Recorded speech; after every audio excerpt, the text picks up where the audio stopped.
were really not keen on having IEBC ready in good time. It's now 30 months to the next elections, and by the time we have an IEBC, if at all this runs according to plan, we'll only have slightly more than 2 years to elections, 2 years and 3 months. Politicians should take the blame for this delay, don't you think, Bwana Gakuya? Let me say, Idimuli, that as much as a politician can be accused of the delay,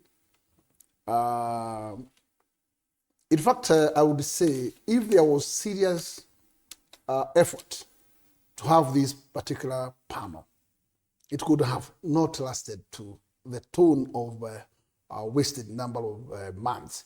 Because how could we, as a nation, allow the lapse of the window for delimitation of boundaries deliberately?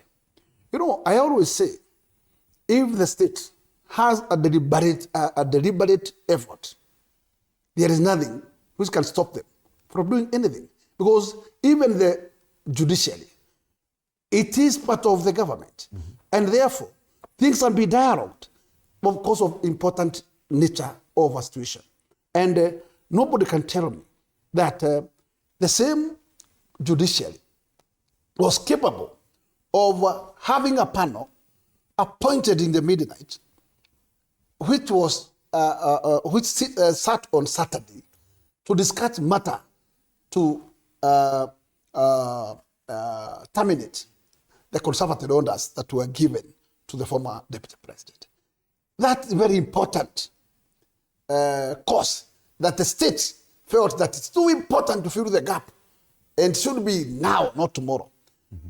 I believe that is the same spirit and effort that we could have seen in this particular process of having this panel.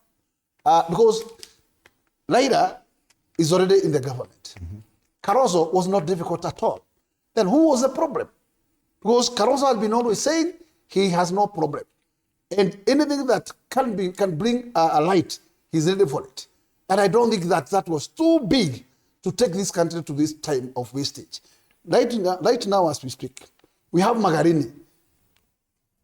The member of parliament was petitioned, and he was dismissed by the court. That is a vacant constituency. We have another Banisa constituency. It's a vacant for more than a year. Mm-hmm. Why do we allow such constituencies to suffer? We have now the current Owandahi, who graduated to the cabinet.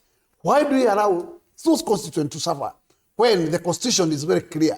We should not leave and allow gaps in our constitution. Why do we? Because we are the constitution holders and we are the protectors of the constitution. How do we protect the constitution when we allow such a major gaps in our processes? And why do you disagree that politicians could actually be to blame for this one? Now, one, I am aware that in fact probably the big monster in this was creation of new boundaries, because probably those new boundaries could favor some regions. And I am sure that in fact, even though that will be given alone, it is not going to favor the coming election. The time is not there. Number two, there is also fear of this young generation registration. So there was also deliberate delay. But in fact, I would like to tell you whether there was a delay or not. Even though they could have given only a window of 1 year, if whoever is serious to register, we will register. And therefore, I don't think what was a fear for the government. And the government should serve people very diligently, without aims of securing another term. Because that mandate is only given to Kenyans, and give them that freedom to choose. And that's what I'm saying.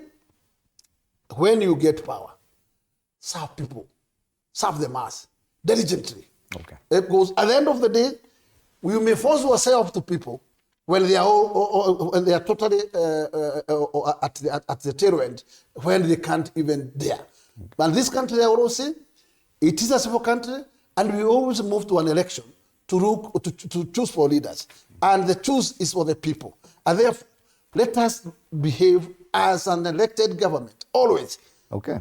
Bwana Dismas, look at the time left to the next elections, 30 months as of today's date. If we remove the 90 days